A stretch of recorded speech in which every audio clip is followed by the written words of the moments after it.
నమస్తే అండి. రైతు లోకానికి శ్రీనివాసమూర్తి ఒంగోలు. మళ్ళా పంటల కాలం వచ్చింది కాబట్టి రైతు మిత్రుల కోరిక మేరకు మాన్యశ్రీ డాక్టర్ కృష్ణ చంద్ర గారు తయారు చేసినటువంటి ఎన్‌డబ్ల్యూడీసీ లేదా కవచ్ అనేటువంటి దాని గురించి ఇంకొకసారి రిఫ్రెషింగ్ వీడియో ఇది. రైతుల కోరిక మేరకు మాన్యశ్రీ డాక్టర్ కృష్ణచంద్ర గారు రైతు లోకానికి ఇచ్చిన ఇంకొక ప్రసాదిని మనకి ఓడబ్ల్యూడిసి ఎన్హాన్స్డ్ తెలుసు. అవి కాకుండా కేవలం సస్యరక్షణ కొరకు, అంటే క్రాప్ ప్రొటెక్షన్ మేనేజ్మెంట్ కొరకు హానికారక క్రిమికీటకాలు వాటితో పాటు శిలీంధ్రాలని కంట్రోల్ చేయడానికి, అంటే పెస్ట్ అండ్ డిసీజెస్ కొరకు మాన్యశ్రీ డాక్టర్ కృష్ణచంద్ర గారు ఇచ్చినటువంటి ఇంకొక వరప్రసాదాన్ని మనకి రైతు లోకానికి ఎన్‌డబ్ల్యూడీసీ లేదా కవచ్. ఇది ఏంటి, దీన్ని ఎట్లా తయారు చేసుకోవాలి, ఎట్లా వాడుకోవాలి? ఆల్మోస్ట్ మనకి ఓడబ్ల్యూడిసి ఎట్లా తయారు చేసుకున్నామో అట్లనే దీన్ని కూడా తయారు చేసుకోవాలి. కాకపోతే కొద్ది చిన్న చిన్న మార్పులు ఉన్నాయి. అంటే 200 లీటర్ల పరిమాణంలో ఎలా తయారు చేసుకోవాలనేటువంటి మోడల్ గురించి ఈరోజు మనం చర్చించుకుందాం. 200 లీటర్ల బ్యారెల్ ఒకటి తీసుకొని దానిలో 2 కేజీల బెల్లాన్ని నలక్కొట్టు వేసి దాని నిండా నీళ్లు పట్టుకోవాలి 200 లీటర్లు. ఇప్పుడు దీనిలో ఎన్‌డబ్ల్యూడీసీ బాటిల్ మనకి 50 ml ప్యాక్లో దొరుకుతుంది. అట్లాంటి ఎన్‌డబ్ల్యూడీసీ బాటిల్ ఒక దాన్ని తీసుకొని దాన్ని శుభ్రంగా దానిలో కలుపుకోవాలి. 200 లీటర్ల బెల్లపు ద్రావణంలో ఒక బాటిల్ ఎన్‌డబ్ల్యూడీసీ లేదా కవచ్ కలుపుకోవాలి. ఇట్లా కలుపుకున్న దాన్ని వీలైనంత వరకు నీడలో ఉండేటట్టుగా చూసుకోండి, చెట్టు నీడ అయినా పర్వాలేదు.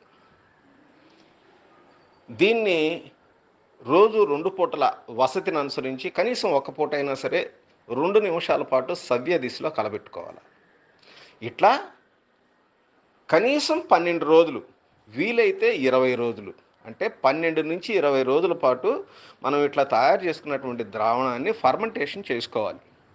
ఇట్లా చేసుకున్నప్పుడు ఈ ఎన్‌డబ్ల్యూడీసీలో మనకి సస్యరక్షణ కోసం ఉపయోగపడేటువంటి మైక్రోబ్స్ పుంఖానుపుంఖాలుగా మల్టిప్లికేషన్ జరుగుతుంది.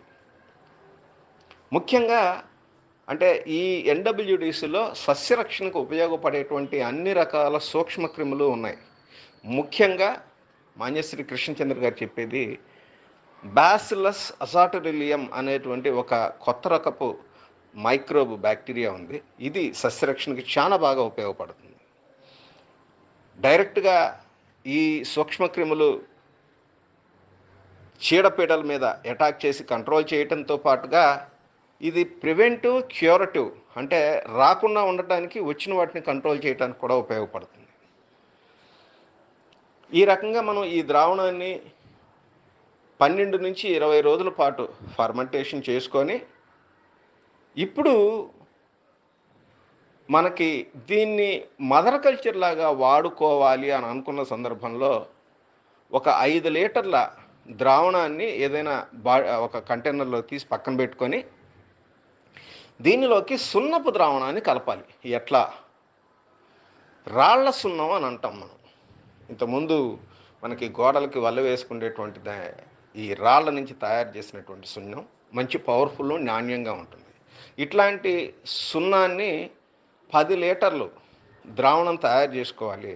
అంటే ప్రతి 100 లీటర్లకి 1 కేజీ చొప్పున 200 లీటర్లు తయారు చేసాం కాబట్టి 2 కేజీల సున్నపు పొడిని, రాళ్ల సున్నాన్ని నుంచి తీసుకున్న సున్నపు పొడిని 10 లీటర్ల ద్రావణంలో నీటిలో కలిపి మదర్ కల్చర్ 5 లీటర్లు తీసి పక్కన పెట్టుకున్న తర్వాత ఈ 10 లీటర్ల సున్నపు ద్రావణాన్ని 190 లీటర్ల పీపాలోని ఎన్‌డబ్ల్యూడీసీ 12 నుంచి 20 రోజులు తయారైనటువంటి ద్రావణంలో కలుపుకోవాలి.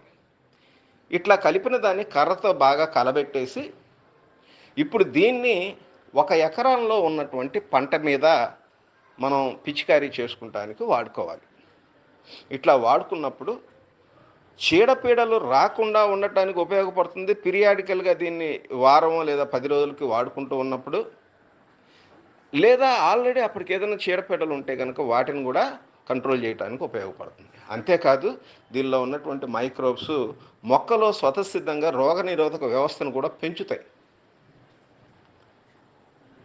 సో ఇప్పుడు మనం పక్కన తీసి పెట్టుకున్నటువంటి ఆ మదర్ కల్చర్తో మళ్ళీ మనం ఇందాక చెప్పుకున్నట్లుగానే 200 లీటర్ల పీప, దానిలో 2 కేజీల బెల్లం, అదే నిండా నీళ్లు బట్టి 5 లీటర్ల మదర్ కల్చర్ని కలిపి మళ్ళా 12 నుంచి 20 రోజుల్లో సొల్యూషన్ తయారు చేసుకోవచ్చు.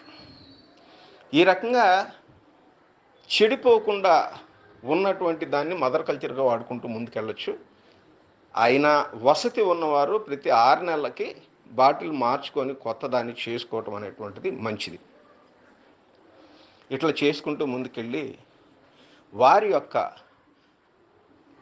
పంటలలో, వివిధ రకాల పంటలలో ఉన్నటువంటి చీడపీడల్ని చాలా సమర్థవంతంగా ప్రకృతి సేంద్రియ వ్యవసాయం అనుసరించే వాళ్ళతో పాటుగా కెమికల్ వాళ్ళు కూడా చేసుకోవచ్చు. దీని మీద మీకు ఏదన్నా ఫర్దర్ క్లారిఫికేషన్స్ కావాల్సిన మీ అభిప్రాయాలను కూడా కామెంట్ రూపంలో తెలియవలసిందిగా కోరుకుంటూ, జై హింద్.